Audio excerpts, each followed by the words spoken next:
Kita sebagai orang percaya, kenapa kita tidak perlu membela Allah? Kenapa orang Kristen tidak perlu membela Yesus? Kenapa orang Kristen tidak perlu ribut gegeran membela Tuhan yang kita sembah, yang kita layanin? Sekalipun banyak orang menghina, sekalipun banyak orang mencaci, sekalipun banyak orang menghujat dan lain sebagainya, kita sebagai orang percaya, kita percaya bahwa Allah yang kita sembah, Allah yang kita layani, Allah yang menjadi sesembahan kita adalah Allah pencipta langit dan bumi, Allah yang maha perkasa, Allah yang penuh kuasa. Dan kita pun sebagai orang percaya tidak perlu takut dalam menghadapi apapun juga, menghadapi goncangan hidup, tekanan hidup, masalah hidup, hutang, sakit penyakit, penderitaan, aniaya, atau apapun yang Tuhan izinkan terjadi yang kita alami. Kita tidak perlu takut, kita tidak perlu gentar, sebab Allah sendiri yang akan berperang menggantikan kita.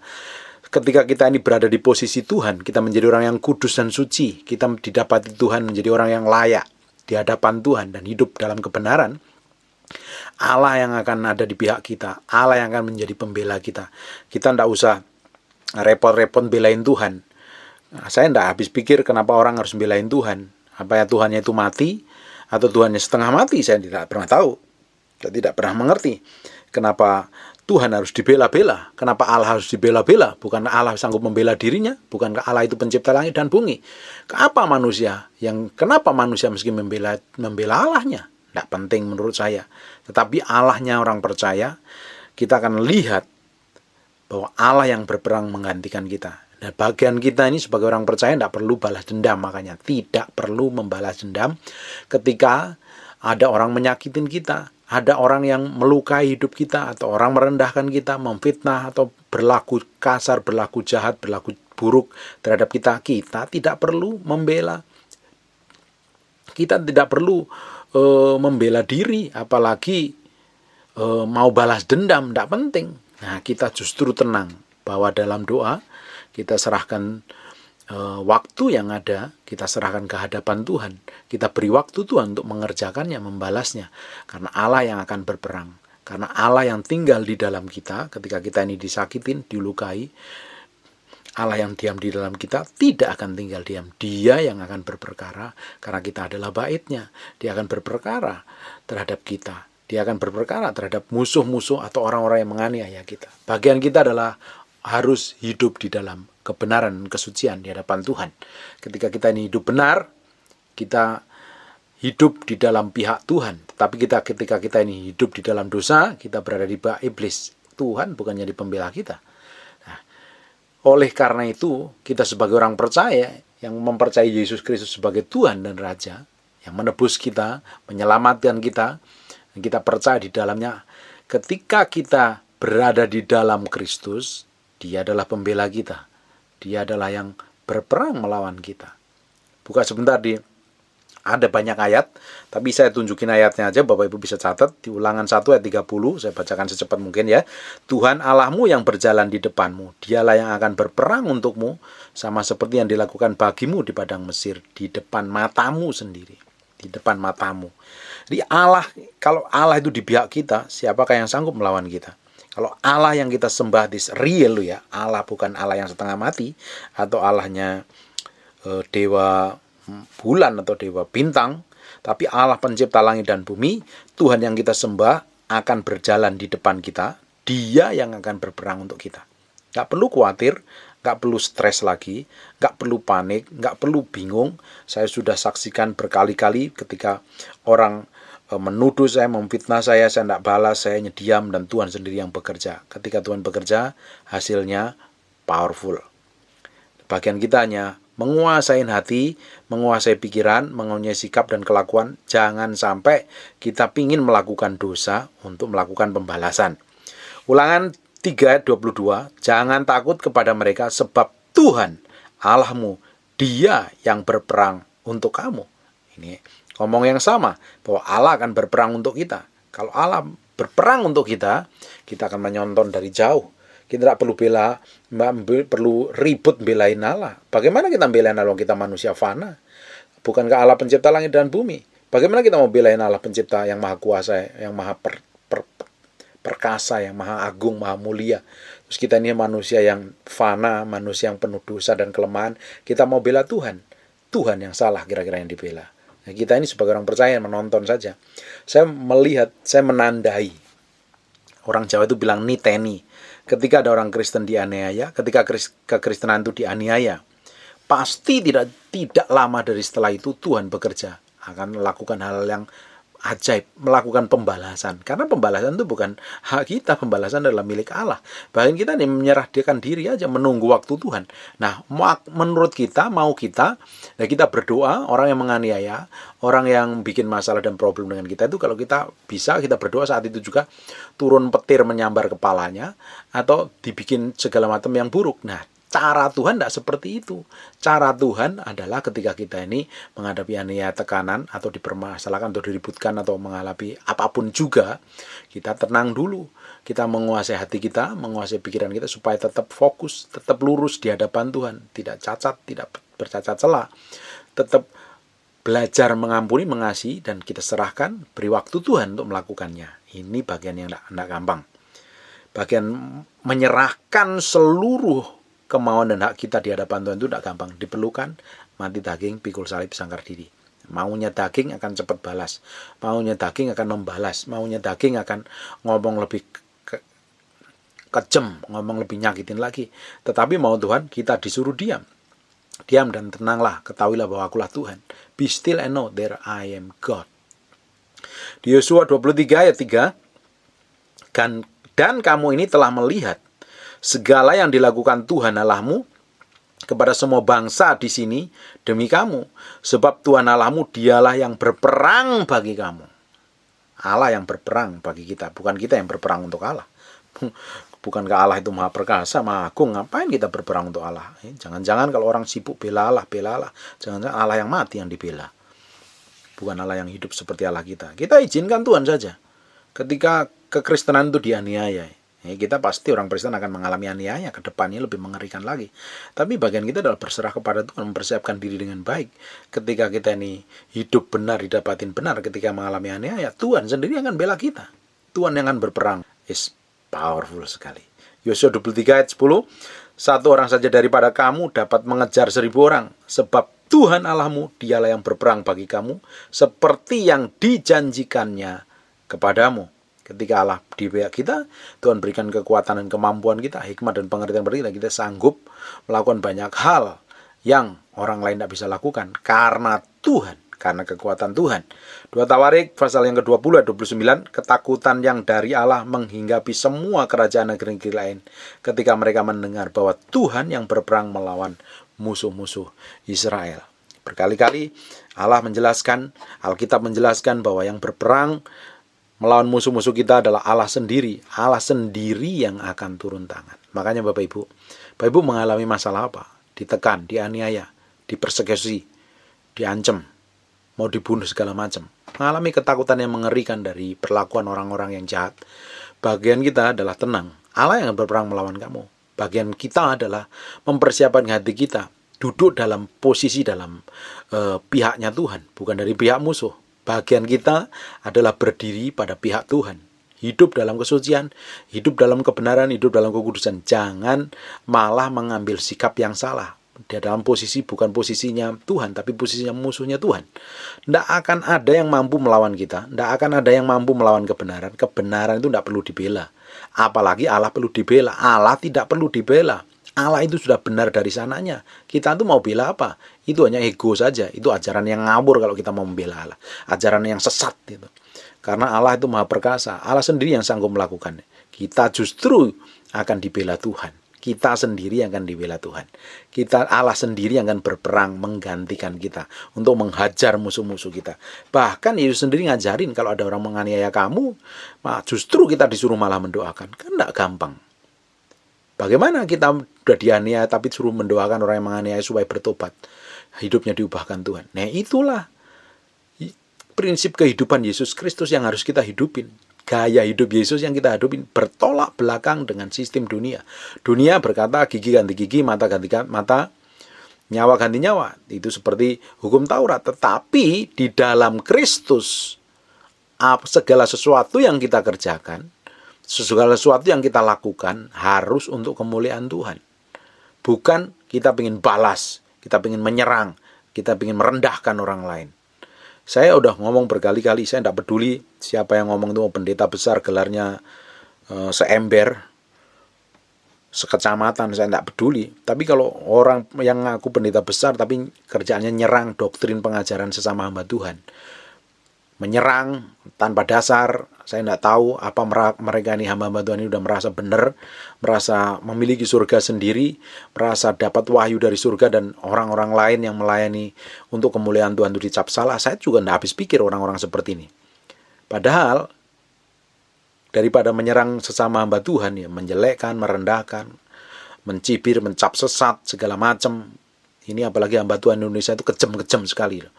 Lebih kejam daripada malaikat maut kadang. Gampang komentar jelek, mengecap seseorang itu sesat, ngecap seseorang itu ngawur sekali. Kalau Bapak Ibu kalau dengar pendeta menjelekan pendeta lain, tidak usah diikutin. Siapapun, mau pendeta besar, mau pendeta kecil, mau pendeta kurus, pendeta gemuk, kalau serang, menyerang, merendahkan pengajaran pendeta lain, tidak perlu diikutin. Jelas-jelas itu pendeta ngawur, mengikuti hawa nafsunya saja. Apalagi kalau pendeta itu sebagai YouTuber menyerang pendeta lain sebagai konten supaya viewernya naik, kontradiktif. Sebenarnya di hadapan Tuhan tidak berkenan. Buat apa kita menyerang sesama anak Tuhan?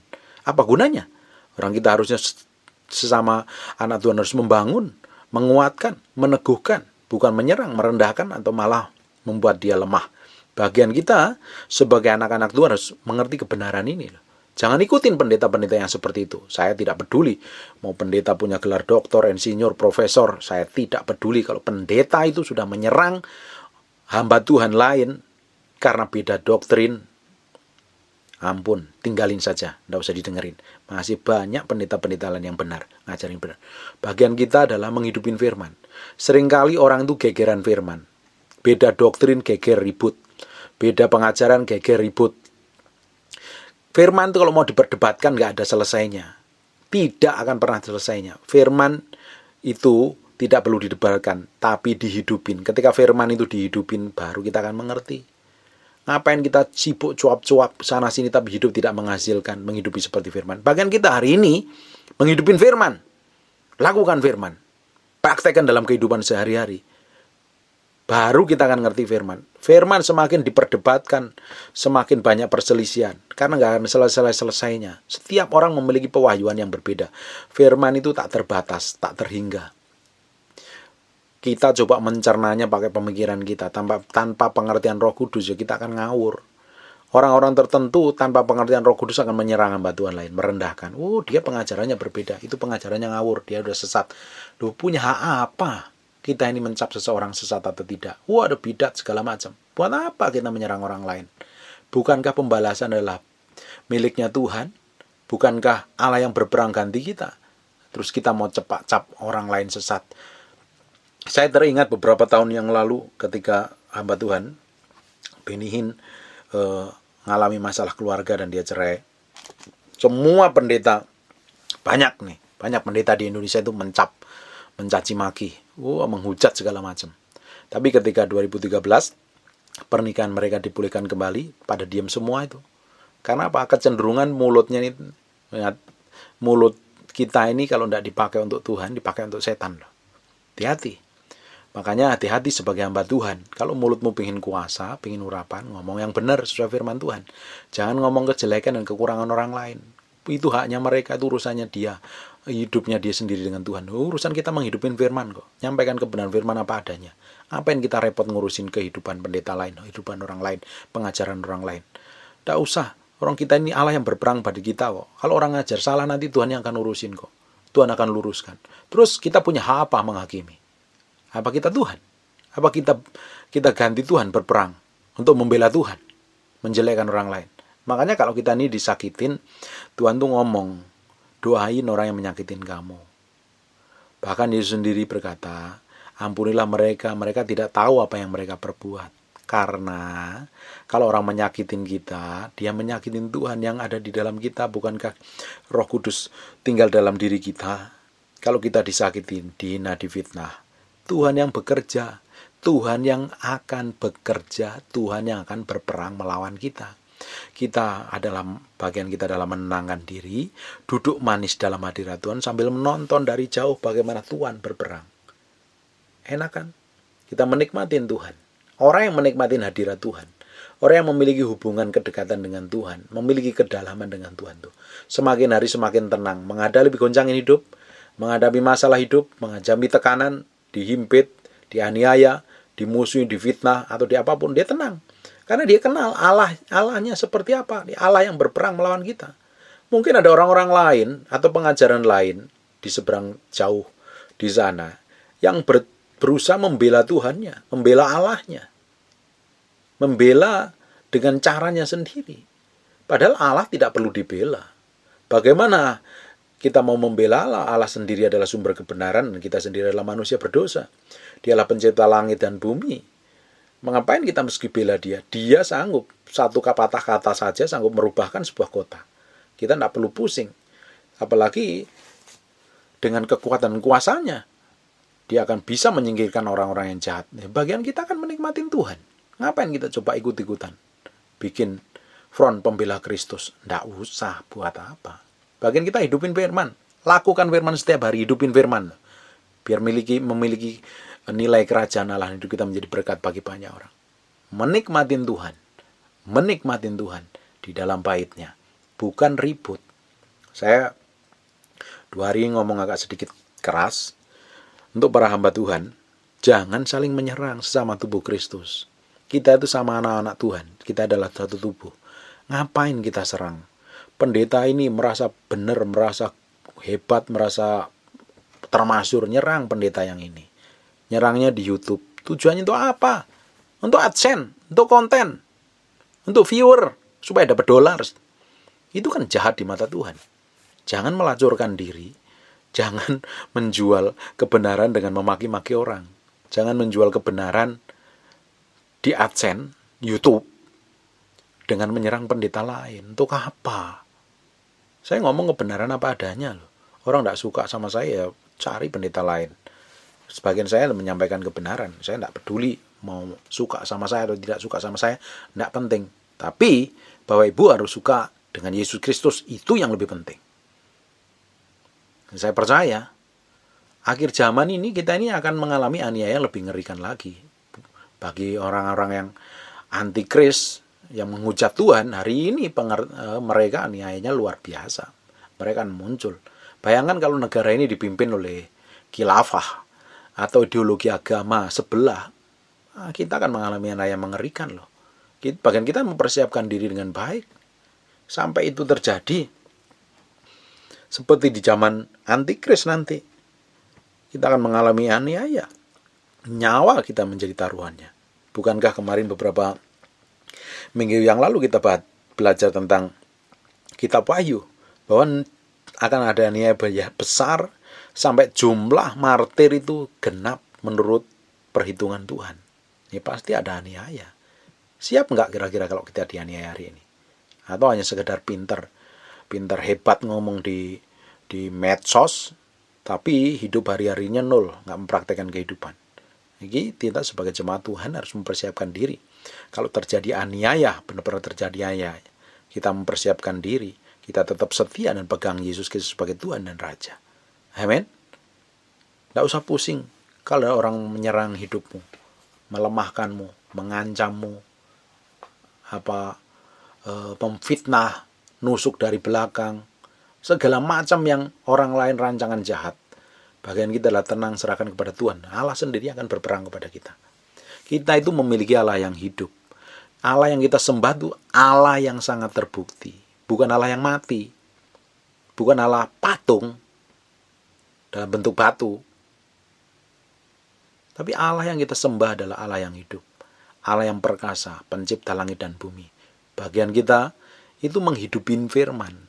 Tinggal di dalam firman. Hidup dalam kesucian dan kekudusan. Ini pusatnya pada diri kita sendiri. Tapi banyak orang tuh lupa diri. Apalagi yang udah besar-besar, yang terkenal, udah memiliki pengaruh, memiliki nama besar, memiliki pengikut gede. Itu merasa dirinya benar, merasa dirinya hebat. Dan setiap kata-katanya merasa paling benar. Dan mengatasnamakan Tuhan. Kita ini adalah hamba Tuhan, pengikut Tuhan. Kita ngikutin apa yang Tuhan mau, bukan ngikutin cara kita, pemikiran kita. Semakin kita bisa mematikan semua keinginan daging kita, kita akan semakin berpusat pada pusat kehendak Tuhan sendiri. Kalau kita ini benar-benar real memiliki hati Tuhan, kita ini ngakunya orang percaya, sudah bertahun-tahun ke gereja, apalagi sudah pelayanan, ngakunya sudah pelayanan, khotbah berkali-kali, udah macam-macam, jam terbangnya tinggi. Tetapi kalau kita ini ingin menyerang dan merendahkan orang lain, kita tidak punya kasih sebenarnya. Bohong, semua yang dilakukan itu adalah menipu diri sendiri dan menipu Tuhan. Bagaimana mungkin kita memiliki hati Tuhan tapi kita ingin menyakitin orang lain? Tidak mungkin lah. Karena semakin kita sering menyembah Tuhan, semakin kita masuk dalam hadirat Tuhan. Hatinya Tuhan tuh nempel ke hati kita. Kita memiliki karakter Tuhan, memiliki sikap, pemikiran, pola pikir, dan hati Tuhan itu taruh dalam hati kita. Bagaimana kita memiliki hati Tuhan, tapi di sisi lain kita ingin merendahkan, menyerang, ingin membenarkan pengajaran orang lain. Punya hak apa kita? Tuhan sendiri akan luruskan. Tuhan sendiri akan luruskan. Kebenaran tidak perlu dibela, karena kebenaran sudah benar dari mulanya, dan kebenaran akan muncul dengan sendirinya. Amin. Allah yang berperang melawan hidup, melawan musuh-musuhmu. Allah yang berperang di dalam hidupmu. Allah yang maju berperang menggantikan engkau.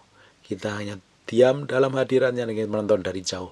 Musuh kita, lawan-lawan kita dibikin jungkir balik, berantakan dan kacau.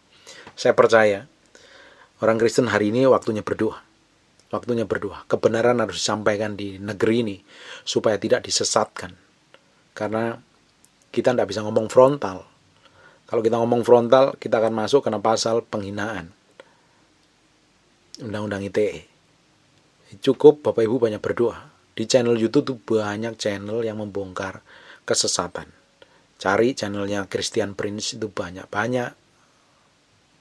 channel-channel yang lain. Tidak usah kita vokal. Kita hidup di negeri yang mayoritas berkuasa.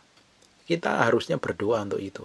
Kita sama Tuhan harus berdoa, bukan saling menjatuhkan, saling menguatkan. Supaya apa?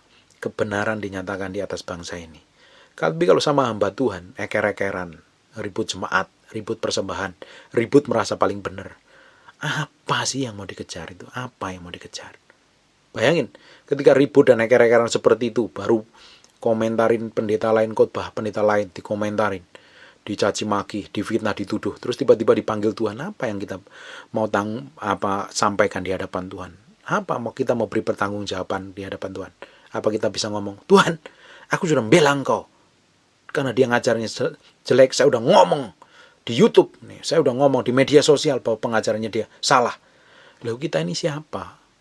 Bukan Tuhan ngomong, aku tidak mengenal engkau karena engkau tidak melakukan kehendakku. Ya bagian kita loh melakukan kehendak Tuhan, bukan bagiannya orang lain. Setiap kita yang mendengar firman ini, bagian kita adalah melakukan kebenaran, melakukan kehendak Tuhan sepenuhnya, supaya hidup kita didapatin berkenan di hadapan Tuhan. Amin. Bapak Ibu, ada beberapa orang yang tidak percaya bahwa keselamatan itu hilang. Ya terserah dia, urusannya dia. Tapi memang keselamatan itu datangnya dari Yesus Kristus Tuhan. Awal mula keselamatan datangnya melalui Yesus Kristus Tuhan. Tapi setelah kita diselamatkan, kan ada bagian kita yang harus kita kerjakan. Apakah kita setelah diselamatkan kita bisa hidup kudus tanpa berjuang untuk hidup kudus? Nah mungkin. Ada godaan daging, kita harus pikul salib sangkal diri. Nah, keselamatan kita bisa hilang kalau kita mengundurkan diri dari keselamatan tersebut. Bagian kita dan menjaga iman kita, tetap kesetiaan kita di hadapan Tuhan tetap. Sekalipun ada aniaya, tekanan, goncangan, kita fokusnya kepada Tuhan. Kita percayain, kalau kita mati, kita akan bertemu Tuhan. Bapak Ibu, seandainya ada aniaya besar-besaran, dan harus kita mati menjadi martir Tuhan, mati karena membela iman kita, kita itu menjadi orang-orang yang dimuliakan Tuhan. Tidak usah takut dengan kematian. Toh kita beberapa bulan, tahun terakhir kita melihat kan, orang-orang dekat kita dipanggil Tuhan secara mendadak, ratusan bahkan orang jumlahnya. Semua orang kan antri menuju kematian, menghadap Yesus Kristus Tuhan, menghadap Hakim Agung. Karena ia adalah yang terkemuka di bumi dan di surga, dan dia adalah menjadi hakim di bumi dan di surga. Suatu hari semua orang mati, agama apapun juga akan menghadap Yesus Kristus, akan diadilin. Bagian kita hari ini mempersiapkan diri dengan baik, hidup dengan segala kekudusan, kesucian, menjaga hati, pikiran, perkataan, dan perbuatan kita. Kalau tidak, jangan sampai kita didapati menjadi hamba yang jahat, tidak melakukan bagian kita. Amin. Tidak usah pusing dengan hal yang terjadi yang menekan hidupmu. Memang kadang bikin pusing. Ngapain kita bikin hal pusing yang kita sendiri tidak tahu jalan keluarnya? Ketika Bapak Ibu pusing, nggak tahu jalan keluarnya, bukankah Bapak Ibu lebih baik makan dan tidur? Tenang, baru serahkan kepada Tuhan. Baru kita berserah, Tuhan yang berperang menggantikan kita. Bapak Ibu, ketika Allah pencipta langit dan bumi berperang menggantikan kita, pasti kita akan mengalami kemenangan. Yosua selalu mengalami kemenangan. Hanya satu, dia gagal menghancurkan kota Ai. Kenapa gagal? Karena ada dosa di dalamnya. Ada yang menjadi bagiannya Tuhan diambil, akhirnya menjadi sah, setan tuduh dan habisin. Sejak mengalami pertobatan, hidup dalam kebenaran, Yosua mengalami kemenangan. Karena Allah yang berperang di depan kita, Allah yang berperang menggantikan kita. Musuh kita akan dibikin babak belur. Kita tidak perlu bela-bela Allah. Orang yang bela Allah itu jangan-jangan Allahnya mati kok. Karena perlu dibela. Ngapain dibela Tuhan? Tuhan adalah Allah hidup, Allah perkasa. Nggak usah pusing. Apalagi bela agama Kristen nggak perlu dibela. Kekristenan adalah bukan agama. Kekristenan adalah kehidupan menjadi serupa segambar dengan Yesus Kristus. Agama adalah usaha manusia, ciptaan manusia agama itu. Supaya orang bisa diselamatkan dan bertemu Tuhan. Tapi rata-rata tidak pernah bertemu Tuhan. Tapi kekristenan, Tuhan yang mencari manusia dan kita bertemu Tuhan. Kalau kita bertemu, mengalami perjumpaan dengan Tuhan, hidup kita semakin diubahkan. Semakin mengasihi Tuhan, semakin mencintai Tuhan, semakin powerful di hadapan Tuhan. Lakukan yang menjadi bagian kita izinkan Allah mengerjakan bagiannya. Kita dari jauh menonton Allah berperang menggantikan kita, dan sangat terbukti kemasyhuran, keagungan, kebesaran Allah kita yang maha perkasa, Yesus Kristus Tuhan. Amin. God bless you.